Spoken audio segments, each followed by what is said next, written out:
ಎಷ್ಟೋ ಜನ ರೆಫ್ಯೂಜೀಸ್ಗಳು ಕೂಡ ದೇಶ ಒಳಗಡೆ ಎಂಟ್ರಿ ಅಲ್ಲ ನಾನು ಇನ್ನೊಂದು ಹೇಳೋದು ಹೌ ಸೇಫ್ ಇಟ್ ಈಸ್.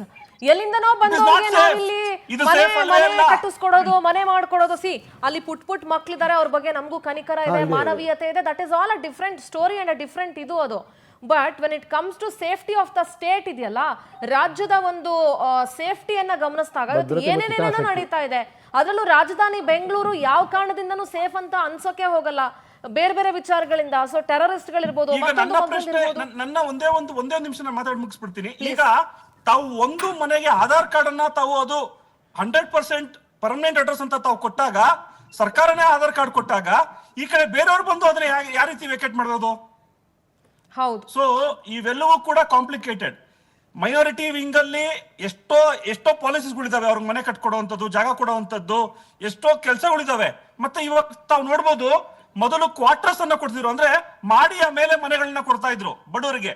ಕ್ವಾರ್ಟರ್ಸ್ಗಳು ಅಂದ್ರೆ 3 ಫ್ಲೋರ್ 4 ಫ್ಲೋರ್ ಮಹಡಿ ಮನೆಗಳು ಆ ರೀತಿ ಕೊಡ್ತಿದ್ರು. ಆದ್ರೆ ಈಗ ಆತರ ಮಾಡ್ತಿಲ್ಲ, ವಿಸ್ತೀರ್ಣ ಮಾಡ್ತಿದ್ದಾರೆ ಪ್ರಾಪರ್ಟಿಯನ್ನು ಹೊಡಿಯಕ್ಕೆ. Independent houses. All right Lohith ji. Raghu Dadderi ಅವರೇ, ನಂದು ಒಂದು ಪ್ರಶ್ನೆ ಇದೆ ನಿಮ್ಗೆ. ನೀವು ನಿಮ್ಮ ಮಾತುಗಳ ಆಡಕ್ಕಿಂತ ಮುಂಚೆ ಇವತ್ತು ನೀವು ಉತ್ತರ ಕೊಡುವಂತ ಜಾಗದಲ್ಲಿದ್ದೀರಾ, ನೀವು ಉತ್ತರಿಸಿ ಅಂತ ದಯವಿಟ್ಟು ಕೇಳ್ಕೊಳ್ತಾ ಇದ್ದೀನಿ. 2024ರಲ್ಲಿ ಲ್ಯಾಂಡ್ ಸ್ಲೈಡ್ ಆದಾಗ ಕೇರಳದ ವಯನಾಡ್ನಲ್ಲಿ ರಾಜ್ಯ ಸರ್ಕಾರ 100 ಕೋಟಿಯನ್ನ ಘೋಷಣೆ ಮಾಡಿತ್ತು, ಪರಿಹಾರವನ್ನ ಘೋಷಣೆ ಮಾಡಿತ್ತು, 100 ಮನೆಗಳನ್ನ ಕೊಟ್ಟಿಸ್ಕೊಡುವಂತ ಭರವಸೆಯನ್ನ ಕೊಟ್ಟಿತ್ತು. ಇವತ್ತು ಕೇರಳ ಸರ್ಕಾರ ಇಷ್ಟು ಇನ್ವಾಲ್ವ್ಮೆಂಟ್ ತೋರಿಸಿ ಆಸಕ್ತಿ ತೋರಿಸ್ತಿದಾರಲ್ಲ, ಯಾಕೆ ಇವಾಗ ಕೇರಳ ಸರ್ಕಾರ ಪರಿಹಾರ ಕೊಡಕ್ಕಾಗಲ್ಲ ಅವ್ರಿಗೆ? ಕೇರಳನ ಯಾಕೆ ಅವ್ರನ್ನ ಕರ್ಸ್ಕೊಳಕ್ಕಾಗಲ್ಲ? ರಾಜ್ಯ ಸರ್ಕಾರದಿಂದ ನೀವು ಹೇಳಿಯಲ್ಲ, ರಾಜ್ಯ ಸರ್ಕಾರದಿಂದ ಹೇಳಿಸಿಯಲ್ಲ, ಅಲ್ಲಿಗೆ ಕರೆಸ್ಕೊಳ್ಳಿ, ಇಲ್ಲ ಅವರೇ ಪರಿಹಾರ ಕೊಟ್ಟು ಅವರೇ ಮನೆ ಕಟ್ಟಿಸ್ಕೊಡ್ಲಿ ಅಲ್ವಾ? ಇಲ್ಲಿನ 100 ಕೋಟಿಯನ್ನ ಅಲ್ಲಿನ ಸಂತ್ರಸ್ತರಿಗೆ ಕೊಟ್ಟಾಗ ಈಗ ಕೇರಳಕ್ಕೆ ಇವ್ರ ಮೇಲೆ ಅಷ್ಟೊಂದು ಕಾಳಜಿ ಇದೆ, ಅಷ್ಟೊಂದು ಮುತುವರ್ಜಿ ವಹಿಸ್ತಾ ಇದ್ದಾರೆ ಕೇರಳದ ಮುಖ್ಯಮಂತ್ರಿಗಳು. ಮತ್ತೆ ನಿಮ್ಮ ಕಾಂಗ್ರೆಸ್ ನೀವಂದ್ರಿ ಸರ್ಕಾರ ಅಲ್ಲ ಕಾಂಗ್ರೆಸ್ ಪಕ್ಷದಿಂದ ಕೇಳಿದ್ದು ಅಂತ. ಕಾಂಗ್ರೆಸ್ ಪಕ್ಷಕ್ಕೂ ಅವ್ರ ಮೇಲೆ ಅಷ್ಟೊಂದು ಕಾಳಜಿ ಇತ್ತು ಅಂದ್ರೆ, ನಿಮ್ಮ ಪಕ್ಷದ ವತಿಯಿಂದ ಮತ್ತು ಕೇರಳದ ಒಂದು ಇಬ್ರು ಸಹಭಾಗಿತ್ವದಲ್ಲಿ ಕೇರಳದಲ್ಲಿ ಅವರಿಗೆ ವಸತಿಗಳನ್ನು ಕಲ್ಪಿಸ್ಕೊಡಿ. Why only Bengaluru, Karnataka? Okay Sindhura, ನೀವು ಕೇಳಿರ್ತಕ್ಕಂಥ ಪ್ರಶ್ನೆಗೆ ಉತ್ತರವನ್ನ ಕೊಡ್ತೇನೆ. ಬಟ್ ಅದಕ್ಕೆ ಮೊದಲು ನಮ್ಮ ಕೋ ಪ್ಯಾನಲಿಸ್ಟ್ ಆಗಿರ್ತಕ್ಕಂಥ ಲಾಯರ್ ಅವರು ಒಂದು ವಿಚಾರವನ್ನ ಮಾತಾಡ್ತಾ ಇದ್ರು. ನಿಮ್ಗೆ ಒಂದು ಡಾಕ್ಯುಮೆಂಟ್ಸ್ ಅನ್ನ ಕಳಿಸಿದ್ದೇನೆ. ನಾವು ಇಲ್ಲಿಯವರೆಗೆ ಅಲ್ಲಿ ವಾಸ ಇರ್ತಕ್ಕಂಥ 15 ಬಾರಿ ನೋಟಿಸ್ ಗಳನ್ನ ಕೊಟ್ಟಿದ್ದೇವೆ. 1 ಬಾರಿ ಅಲ್ಲ, 15 ಬಾರಿ ನೋಟಿಸ್ ಗಳನ್ನ ಕೊಟ್ಟಿದ್ದೇವೆ. 15 ಬಾರಿ ನೋಟಿಸ್ ಅನ್ನ ಕೊಟ್ಟು ಇದು ವಾಸಕ್ಕೆ ಯೋಗ್ಯವಾದ ಜಾಗವಲ್ಲ, ಇದು ಆಲ್ರೆಡಿ ಬೇರೆಯವ್ರಿಗೆ ಸರ್ಕಾರದ ಜಮೀನಾಗಿರೋದ್ರಿಂದ ದಯವಿಟ್ಟು ನೀವು ಖಾಲಿ ಮಾಡಿ ಅಂತೇಳಿ ನೋಟಿಸ್ ಅನ್ನ ಕೊಟ್ಟು, ಅವ್ರು ಖಾಲಿ ಮಾಡದೇ ಇರ್ತಕ್ಕಂಥ ಸಂದರ್ಭದಲ್ಲಿ ರಾಜ್ಯ ಸರ್ಕಾರ ತೀರ್ಮಾನವನ್ನ ತೆಗೆದುಕೊಳ್ಬೇಕಾಗ್ತದೆ. ಯಾಕೆಂತ ಹೇಳಿದ್ರೆ ರಾಜ್ಯ ಸರ್ಕಾರ, ಕಾಂಗ್ರೆಸ್ ಸರ್ಕಾರದ ಜಮೀನುಗಳನ್ನ ಎನ್ಕ್ರೋಚ್ ಮಾಡಿರ್ತಕ್ಕಂಥ ಮಾಫಿಯಾಗಳನ್ನ ಬೆಂಗಳೂರಿನಲ್ಲಿ ಕಳೆದ 30 ವರ್ಷದಿಂದ ಸರಿಸುಮಾರು 70 to 80% ಸರ್ಕಾರಿ ಜಮೀನುಗಳನ್ನ ಈ ರೀತಿಯಾದಂತಹ ಸ್ಲಮ್ ಗಳನ್ನ ಟೆಂಟ್ ಹಾಕಿ ರಘು ದೊಡ್ಡೇರಿ ಅವರೇ, ನಿಮ್ ಸರ್ಕಾರ ಒಳ್ಳೆ ಕೆಲಸ ಮಾಡಿದೆ. ಆಯ್ತು, ನಿಮ್ ಸರ್ಕಾರ ಒಂದ್ ನಿಮಿಷ ಕೇಳಿಸ್ಕೊಳ್ಳಿ. ಕೆಲಸವನ್ನ ಕಾಂಗ್ರೆಸ್ ಸರ್ಕಾರ ಮಾತ್ರ ಮಾಡಕ್ ಸಾಧ್ಯ. ಯಾಕೆ ಇದೇ ಬಿಜೆಪಿ ಸರ್ಕಾರ 2019ರಿಂದ 23ರವರೆಗಿದ್ರು ಕೂಡ ಈ ಎನ್ಕ್ರೋಚ್ ಅನ್ನ ಸ್ಟಾಪ್ ಮಾಡಕ್ಕಾಗಿಲ್ಲ. ಯಾಕೆ ಅಂತಂದ್ರೆ ಬಿಜೆಪಿಗೆ ಧೈರ್ಯ ಇರ್ಲಿಲ್ಲ. ಆಯ್ತು, ಕಾಂಗ್ರೆಸ್ ಒಂದ್ ನಿಮಿಷ ಕೇಳಿಸ್ಕೊಳ್ಳಿ. ಕಾಂಗ್ರೆಸ್ಗೆ ಆ ಧೈರ್ಯ ಇದೆ, ಬಿಜೆಪಿಗೆ ಧೈರ್ಯ ಇಲ್ಲ. ಅದಕ್ಕೆ ಜನ ಅವ್ರನ್ನ ಸೈಡಲ್ಲಿ ಕೂರ್ಸಿದ್ದಾರೆ. I will come to your point only. ನೀವು ಗ್ರೇಟು, ನೀವು ಎಂಕ್ರೋಚ್ಮೆಂಟ್ ಇರೋದೆಲ್ಲ, ನೀವು ಒತ್ತುವರಿ ಮಾಡ್ಕೊಂಡಿರೋದೆಲ್ಲ ನೀವೀಗ ವಶಪಡಿಸ್ಕೊತಾ ಇದ್ದೀರಾ. ಕಾಂಗ್ರೆಸ್ ಸರ್ಕಾರ ಗ್ರೇಟ್ ಕೆಲಸ ಮಾಡ್ತಾ ಇದೆ, ಅದೆಲ್ಲ ಸರಿ. ಬಟ್ 2024ರಲ್ಲಿ ಅವ್ರು ಬಂದಾಗ ಮನೆ ಕಟ್ಕೊಟ್ಟವ್ರು ಯಾರು? ಅಷ್ಟು ಒಂದ್ ವರ್ಷ ಏನ್? ಒಂದ್ ನಿಮಿಷ ರಘು ದೊಡ್ಡೇರಿ ಅವರೇ, ಕೇಳಿಸ್ಕೊಳ್ಳಿ, ನೀವ್ ವೇಟ್ ಮಾಡಿ, ಒಂದ್ ನಿಮಿಷ ಕೇಳಿಸ್ಕೊಳ್ಳಿ. Listen to me first. Satellite image ಇದೆ, ಈ ಸ್ಯಾಟಲೈಟ್ ಇಮೇಜ್ ಇದೆ. ಈಗ ಸ್ಯಾಟಲೈಟ್ ಇಮೇಜ್, ಈಗ ಗೂಗಲ್ ಮ್ಯಾಪ್ ಅನ್ನ ನೋಡಿದ್ರು ಕೂಡ ಅಲ್ಲಿ ಯಾವುದೇ ಮನೆಗಳು ಕಾಣಿಸುವುದಿಲ್ಲ. ಒಂದ್ ನಿಮಿಷ ಕೇಳಿಸ್ಕೊಳ್ಳಿ ರಘು ದೊಡ್ಡೇರಿ ಅವರೇ, ಒಂದ್ ನಿಮಿಷ ಕೇಳಿಸ್ಕೊಳ್ಳಿ, ಸ್ವಲ್ಪ ಸಮಾಧಾನ. ನೀವು ಆಡಳಿತ ಮಾಡೋರು, ಒಂದ್ ನಿಮಿಷ ಕೇಳಿಸ್ಕೊಳ್ರಿ. ನೀವು ಆಡಳಿತ ಮಾಡೋರು, ಸ್ವಲ್ಪ ಸಮಾಧಾನ ತಾಳ್ಮೆ ಇಟ್ಕೊಳ್ಳಿ. ಫಸ್ಟ್ ಕೇಳಿಸ್ಕೊಳ್ಳಿ, be a good listener first. ಆಡಳಿತ ಪಕ್ಷದಲ್ಲಿದ್ದವರು ನೀವು ಫಸ್ಟ್ ಆ ಕೆಲಸ ಮಾಡ್ಬೇಕು. ಸ್ವಲ್ಪ ಸಮಾಧಾನ ಇರಲಿ. ನಾವು ಕಾಂಗ್ರೆಸ್ ಪಕ್ಷದಷ್ಟು ಪ್ರತಿಭಾವಂತರು ಅಲ್ಲ, ಬುದ್ಧಿವಂತರು ಅಲ್ಲ. ಕೇಳಿಸ್ಕೊಳ್ಳಿ ಒಂದ್ ನಿಮಿಷ ಫಸ್ಟ್. Thank you. ಕಾಂಗ್ರೆಸ್ ಪಕ್ಷ ಮಾತ್ರ ಅದನ್ನ ಮಾಡುತ್ತೆ. ಹೌದೌದು, ನಾನು ಯಾವ ಅರ್ಥದಲ್ಲಿ ಹೇಳಿದೆ ಅಂತ ಜನಗಳಿಗೆ ಅರ್ಥ ಆಯ್ತು, ನಿಮ್ಗೆ ಅರ್ಥ ಆಗ್ಲಿಲ್ಲ. ಕೇಳಿಸ್ಕೊಳ್ಳಿ. Okay, all right. Raghu Dodderi ಅವರೇ, ಫಸ್ಟ್ ಕೇಳಿಸ್ಕೊಳ್ಳಿ ಅಪ್ಪ. ನೀವು ಹೇಳಿ. ಇವಾಗ ಸ್ಯಾಟಲೈಟ್ ಅಲ್ಲಿ ನೋಡಿದ್ರು ಅಲ್ಲಿ ಯಾವ್ದು ಮನೆಗಳಿಲ್ಲ. ಹೌದು, ನೆಲ ಸಮ ಮಾಡಿದೀರಾ, ಎಲ್ಲ ಮಾಡ್ತಾ ಇದ್ದೀರಾ, ದಟ್ ಇಸ್ ಆಲ್ ಡಿಫ್ರೆಂಟ್. ಮೊದಲಿದ್ದ ಇದ್ದ ಸ್ಯಾಟಿಲ್ ಆಯ್ತು. ಒಂದ್ ಪ್ರಶ್ನೆ ನಿಮ್ಮ ಪ್ರಶ್ನೆ ನಿಮ್ಗೆ ಹೇಳ್ತೀನಿ. ಸ್ಯಾಟಲೈಟ್ ಅಲ್ಲಿ ನೋಡಿದ್ರೆ ಖಾಲಿ ಜಾಗ ಇರುವಂತದ್ದು, ಅಲ್ಲಿ ಹೋಗಿ ನೋಡಿದ್ರೆ ಯಾಕೆ ಮನೆಗಳಿದಾವೆ? ಸ್ಯಾಟಲೈಟ್ ಅಲ್ಲಿ ಅದನ್ನ ಖಾಲಿ ಜಾಗ ಒಂದು ಇರಬೇಕು, ಅಲ್ಲಿ ಯಾಕೆ ಮನೆಗಳಿದಾವೆ? ಒಂದ್ ನಿಮಿಷ, ಅದು ನಮ್ಮ ಎಲೆಕ್ಟ್ರಿಸಿಟಿ ಹೆಂಗ್ ಕೊಟ್ರಿ? ಅದು 2018 ಎಲೆಕ್ಟ್ರಿಸಿಟಿ ಹೆಂಗ್ ಕೊಟ್ರಿ? ಎಲೆಕ್ಟ್ರಿಸಿಟಿ ಹೆಂಗ್ ಕೊಟ್ರಿ? 2019 ಸಂದರ್ಭದಲ್ಲಿ ಅದನ್ನ ಎನ್ಕ್ರೋಚ್ ಮಾಡಿರ್ತಕ್ಕಂಥದ್ದು. ನಿಮ್ ಸರ್ಕಾರ ಬಂದ್ 2.5 ವರ್ಷ ಆಯ್ತು. 2.5 ವರ್ಷದಿಂದ ಏನ್ ಮಾಡ್ತಾ ಇದ್ರಿ? ಹೌದು, 2.5 ವರ್ಷದಿಂದ ನಾವು ಎನ್ಕ್ರೋಚ್ಮೆಂಟ್ ಅನ್ನ ಶುರು ಮಾಡಿದ್ದೇವೆ.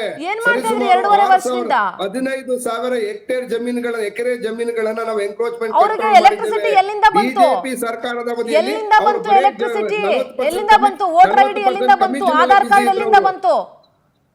ಆಧಾರ್ ಕಾರ್ಡ್ ಎಲ್ಲಿಂದ ಬಂತು? ವೋಟರ್ ಐಡಿ ಎಲ್ಲಿಂದ ಬಂತು? ಒಂದ್ ನಿಮಿಷ, ಓಕೆ, ವೋಟರ್ ಐಡಿ ಎಲ್ಲಿಂದ ಬಂತು? Please white. ಆಧಾರ್ ಕಾರ್ಡ್ ಕೇಂದ್ರ ಸರ್ಕಾರ ಯಾಕೆ ಕೊಡ್ತು ಕೇಳಿ, ಮೋದಿ ಸರ್ಕಾರ ಯಾಕೆ ಕೊಡ್ತು ಕೇಳಿ. ಮಾಡ್ಕೊಡೋರು ಯಾರು ಇಲ್ಲಿ? ಇಲ್ಲಿ ಯಾರು ಮಾಡ್ಕೊಡೋರು? ಈ ಕಳ್ಳ ಕೇಂದ್ರ ಎನ್ಫೋರ್ಸ್ಮೆಂಟ್ ಸರ್ಕಾರ ಅಲ್ಲಿ ಒಂದ್ ನಿಮಿಷ ರಘು ದೊಡ್ಡೇರಿ ಅವರೇ, ಇಲ್ಲಿ ಬೆಂಗಳೂರಲ್ಲಿ ಯಾರು ಮೋದಿ ಗವರ್ನಮೆಂಟ್ ಕೂತ್ಕೊಂಡು ಬೆಂಗಳೂರಲ್ಲಿ ಆಧಾರ್ ಕಾರ್ಡ್ ಮಾಡ್ಕೊಡ್ತಾ ಇದೆಯಾ? ಬೆಂಗಳೂರಲ್ಲಿ ಕೂತ್ಕೊಂಡು ಮೋದಿ ಗವರ್ನಮೆಂಟ್ ಆಧಾರ್ ಕಾರ್ಡ್ ಮಾಡ್ಕೊಡ್ತಾ ಇದೆಯಾ? ಆಧಾರ್ ಕಾರ್ಡ್ ಇಲ್ಲಿ ಮಾಡ್ಕೊಡೋರು ಯಾರು? ರಾಜ್ಯ ಸರ್ಕಾರ ಕೊಡುತ್ತಾ? ಇಲ್ಲಿ ನಾನು ಇದನ್ನ ನಿಮ್ಗೆ ಹೇಳ್ತಾ ಇರೋದು. ಹೌದು, ಆಧಾರ್ ಕಾರ್ಡ್ ಅನ್ನ ಕೊಡೋದು ಕೇಂದ್ರ ಇಲ್ಲಿ ಸರ್ಕಾರ. ಮಾಡ್ಕೊಡ್ತಾ ಇರೋರು ಯಾರು? ಕೇಂದ್ರ ಸರ್ಕಾರ ಇಲ್ಲಿ ಮಾಡ್ಕೊಡ್ತಾ ಇರೋರು ಯಾರು? ಇಲ್ಲಿ ಮಾಡ್ಕೊಡ್ತಾ ಇರೋರು ಯಾರು?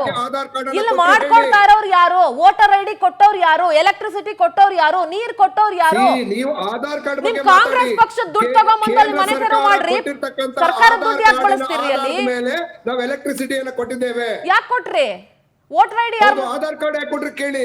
ನೀವ್ ಯಾಕೆ ಮಾಡ್ಕೊಟ್ರಿ? ಇಲ್ಲಿ ರಾಜ್ಯದಲ್ಲಿ ಮಾಡಲ್ಲ, ಇವ್ರಿಗೆ ಸರಿ ಇಲ್ಲ, ಇದು ಮಾಡಕ್ಕಾಗಲ್ಲ ಅಂತ ಬರಿಬೇಕಾಗಿತ್ತು. ಒಂದ್ ನಿಮಿಷ ಕೇಳಿಸ್ಕೊಳ್ಳಿ.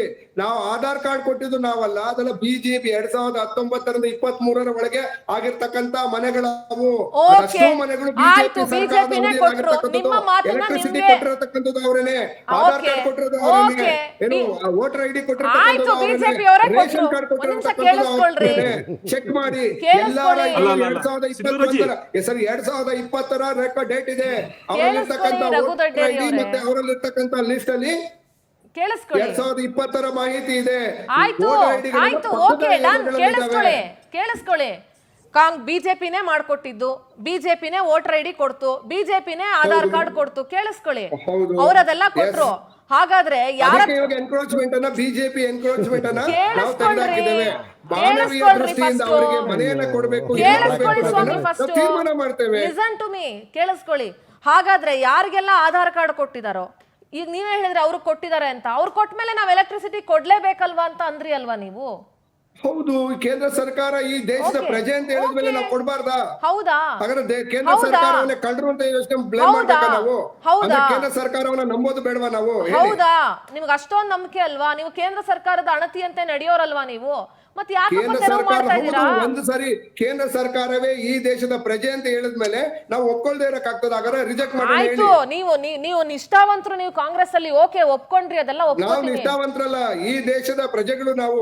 ಕೇಂದ್ರ ಸರ್ಕಾರ ಒಂದು ಜವಾಬ್ದಾರಿ ಇದೆ, ಆ ಜವಾಬ್ದಾರಿಯನ್ನ ಮೆರೆದಿರ್ತದೆ ಅಂತ ಅನ್ಕೊಳ್ತೀವಿ ನಾವು. ಕೇಂದ್ರ ಸರ್ಕಾರ ತನ್ನ ಜವಾಬ್ದಾರಿಯನ್ನ ಮಾಡಿರ್ತದೆ. ಯಾರು ಕಳ್ಳರುಗಳಿಗೆ, ವಿದೇಶಿಯಿಂದ ಬಂದಿರತಕ್ಕಂತ ಟೆರರಿಸ್ಟ್ ಗಳಿಗೆ ಯಾರಿಗೂ ಆಧಾರ್ ಕಾರ್ಡ್ ಕೊಡಲ್ಲ ಅಂತ ನಂಬಿಕೆಯಿಂದ ನಾವು ಒಪ್ಕೊಳ್ತೇವೆ. ಕೇಂದ್ರ ಸರ್ಕಾರ ಒಪ್ಕೊಳ್ಳಿ. ಹಾಗಾದ್ರೆ ನಾವು ಟೆರರಿಸ್ಟ್ ಗಳಿಗೆ, ಕಳ್ಳರುಗಳಿಗೆ, ರೌಡಿಗಳಿಗೆ ಕೊಟ್ಟಿದ್ದೀವಿ ಅಂತ ಒಪ್ಕೊಳ್ಳಿ. ರಘು ದೊಡ್ಡಿ ಅವರೇ, ನೀವು ಮಾತಾಡ್ತಾ ಇರೋದು ಎಷ್ಟು ಬಾಲಿಷ್ಠವಾಗಿದೆ ಅಂತ ನನಗೆ ಸ್ಪಷ್ಟವಾಗಿ ಗೊತ್ತಾಗ್ತಾ ಇದೆ. ನಾನೇ ಬಾಲಿಷ್ಠವಾಗಿ ಪ್ರಶ್ನೆ ಕೇಳ್ತಿದ್ದೀನಲ್ಲ ನಿಮ್ಗೆ. ನಮ್ಮ ದೇಶದ ಕೇಂದ್ರ ಸರ್ಕಾರವನ್ನ ಅದನ್ನೇ ನಾನು ಹೇಳ್ತಾ ಇರೋದು. ಕೇಂದ್ರ ಸರ್ಕಾರ ಆ ರಾಜ್ಯಗಳಿಗೆ ಜವಾಬ್ದಾರಿಯನ್ನ ಕೊಟ್ಟಿದೆ. ನಾನು ಇವತ್ತು ನನಗೊಂದು ಆಧಾರ್ ಕಾರ್ಡ್, ಒಂದ್ ನಿಮಿಷ ಕೇಳಿಸ್ಕೊಳ್ರಿ. ರಘು ದೊಡ್ಡೇರಿ ಅವರೇ, ಫಸ್ಟ್ ಲಿಸನ್ ಟು ಮೀ. ಕೇಳಿಸ್ಕೊಳ್ಳಿ. ನಾನು ಒಂದ್ ಬ್ರೇಕ್ ತಗೊಳ್ತೀನಿ, ಬ್ರೇಕ್ ಆದ್ಮೇಲೆ ಬಂದ್ಮೇಲೆ ಹೇಳ್ತೀನಿ. ಒಂದ್ ಸಣ್ಣ ವಿಚಾರ ಹೇಳ್ಬಿಡ್ತೀನಿ. ಒಂದ್ ನಿಮಿಷ ಲೋಹಿತ್ ಜಿ ಅವರೇ, ಕೇಂದ್ರ ಸರ್ಕಾರ ಆಧಾರ್ ಕಾರ್ಡ್ ಕೊಡುತ್ತೆ ಅಂತ ಹೇಳಿದ್ರು. ಈಗ ನನ್ನ ಆಧಾರ್ ಕಾರ್ಡ್ ಅಲ್ಲಿ ನಾನು ಫೋನ್ ನಂಬರ್, ಅಡ್ರೆಸ್ ಚೇಂಜ್ ಮಾಡ್ಬೇಕು ಅಂದ್ರೆ ನಾನು ಹೋಗಿ ಡೆಲ್ಲಿಲಿ ನಿಂತ್ಕೊಳ್ಳಲ್ಲ, ಬೆಂಗಳೂರಲ್ಲಿ ಹೋಗಿ ನಿಂತ್ಕೊಳ್ಳೋದು. ನಾನು ಇದೇ ಭೂಮಿಯ ಬೆಂಗಳೂರಲ್ಲಿ ಹೋಗಿ ನಿಂತ್ಕೊಳ್ಳೋದು ಹೊರತು ಡೆಲ್ಲಿ ಮೋದಿ ಆಫೀಸ್ ಮುಂದೆ ಹೋಗಿ ನಿಂತ್ಕೊಳ್ಳಲ್ಲ ನಾನು. It is a basic sense. It is a basic sense. Documentation ಸರಿ ಇಲ್ಲ ಅಂತಂದ್ರೆ ಆಧಾರ್ ಕಾರ್ಡ್ ನ ರಿಜೆಕ್ಟ್ ಮಾಡಬಹುದು. ಕೊಟ್ಟಿದ್ದೀರಿ ನೀವು ಒಂದ್ ನಿಮಿಷ. ವಿದೇಶದವರಿಗೆ ನೀವೇ ಹೇಳ್ತಾ ಇದ್ದೀರಾ ರೋಹಿಂಗ್ಯಾ ಅವರು ಇವರು ಅಂತ ಹೇಳಿ. ರೋಹಿಂಗ್ಯಾಗಳನ್ನ ಭಾರತಕ್ಕೆ ಬಿಟ್ಟಂತವ್ರಿಗೆ ರೇಷನ್ ಕಾರ್ಡ್, ಆಧಾರ್ ಕಾರ್ಡ್ ಅನ್ನ ಹೆಂಗ್ ಕೊಟ್ರಿ ನೀವು? ಫಸ್ಟ್ ಆಫ್ ಆಲ್ ಹೆಂಗ್ ಅಲೋ ಮಾಡಿದ್ರು ಕೇಂದ್ರ ಮೋದಿ ಸರ್ಕಾರ? ಸುಮ್ಮನೆ ಅಲೋ ಮಾಡ್ಬಿಡೋದು, ಬಂದು ಬ್ಲೇಮ್ ಮಾಡೋದು. ರೋಹಿಂಗ್ಯಾಗಳು ಬಂದಿದ್ದಾರೆ ಅಂತ ಹೇಳಿ. ಈಚೆಗೆ ಬಂದಿರತಕ್ಕಂತ ವಿಚಾರಗಳು ಯಾಕೆ ಮೋದಿ ಸರ್ಕಾರ, ಮೋದಿ ಸರ್ಕಾರಕ್ಕೆ ರಘು ದೊಡ್ಡೇರಿ ಅವರೇ, ಮೋದಿ ಸರ್ಕಾರಕ್ಕೆ ತಾಕತ್ತಿಲ್ಲ, ಆ ಗಡಿಯನ್ನ ಕಾಪಾಡುವಂತ, ಗಡಿಯನ್ನ ಕಂಟ್ರೋಲ್ ಮಾಡೋ ತಾಕತ್ತಿಲ್ಲ ಅಂತ ಎಲ್ಲಿಂದ ಎಲ್ಲಿಗೆ ಮಾತಾಡ್ತಿದ್ದೀರಾ? ಜನ ನೋಡ್ತಿದ್ದಾರೆ, ನಗ್ತಾರಷ್ಟೇ ನೀವು ಈ ತರ ಮಾತಾಡಿದ್ರೆ. ಒಂದ್ ನಿಮಿಷ ಕೇಳಿಸ್ಕೊಳ್ಳಿ, ಒಂದ್ ಬ್ರೇಕ್ ತಗೊಂಡ್ ಬರ್ತೀನಿ. ಬ್ರೇಕ್ ಆದ್ಮೇಲೆ ಪ್ರಶ್ನೆಗಳನ್ನ ಕೇಳ್ತೀನಿ. ನೀವು ಈ ತರ ಬಾಲಿಶ ಸ್ಟೇಟ್ಮೆಂಟ್ ಗಳನ್ನ ಕೊಡ್ಬೇಡಿ. ಜನ ಬುದ್ಧಿವಂತರಿದ್ದಾರೆ, ಎಲ್ಲರೂ ನೋಡ್ತಾ ಇದಾರೆ ಈ ಪ್ರೋಗ್ರಾಮ್ನ. ಮೋದಿ ಸರ್ಕಾರಕ್ಕೆ ತಾಕತ್ತಿಲ್ಲ, ಮೋದಿ ಸರ್ಕಾರ ಆಧಾರ್ ಕಾರ್ಡ್ ಕೊಡ್ತು, ಹಂಗಂದ್ರೆ ಇಲ್ಲಿ ಯಾರು ಬಂದು ಸೇರ್ಕೊಂಡ್ರು ಆಧಾರ್ ಕಾರ್ಡ್ ನ ಫೇಕ್ ಮಾಡಿರೋರು ಎಷ್ಟು ಜನ ಇದ್ದಾರೆ? ತಲೆ ಇರಬೇಕು. ಬೆಂಗಳೂರಿನಲ್ಲಿ ಒಂದು ಡಾಕ್ಯುಮೆಂಟ್ ಸರಿ ಇಲ್ಲ ಅಂತಂದ್ರೆ ಒಂದು ನಂಬರ್ ಚೇಂಜ್ ಮಾಡಲ್ಲ, ಒಂದು ಡಾಕ್ಯುಮೆಂಟ್ ಸರಿ ಇಲ್ಲ ಅಂತಂದ್ರೆ ಇಲ್ಲಿ ಆಧಾರ್ ಕಾರ್ಡೇ ಮಾಡ್ಕೊಡಲ್ಲ. ಕರ್ನಾಟಕದಲ್ಲಿ ಇಟ್ಕೊಂಡು ಬ್ಯಾಂಕ್ ಅಕೌಂಟ್ ಸರಿ ಇಲ್ಲ, ಸ್ಟೇಟ್ಮೆಂಟ್ ಸರಿ ಇಲ್ಲ ಅಂದ್ರೆ ಒಂದು ಮಾಡ್ಕೊಡಲ್ಲ, ಬ್ಯಾಂಕ್ ಅಡ್ರೆಸ್ ಇಲ್ಲ ಅಂತಂದ್ರೆ. ಒಂದಕ್ಕೊಂದು ಇಂಟರ್ಲಿಂಕ್ ಆಗಿರ್ಬೇಕಾದ್ರೆ ನೀವು ಕೇಂದ್ರ ಸರ್ಕಾರನ ಕೇಳಿ ಅಂತಂದ್ರೆ ರಾಜ್ಯ ಸರ್ಕಾರದಲ್ಲಿ ಇಲ್ಲಿ ಬೆಂಗಳೂರಿನಲ್ಲಿ ಏನ್ ಮಣ್ ತಿಂತ ಕೂತಿದಾರ ಅಲ್ಲಿ?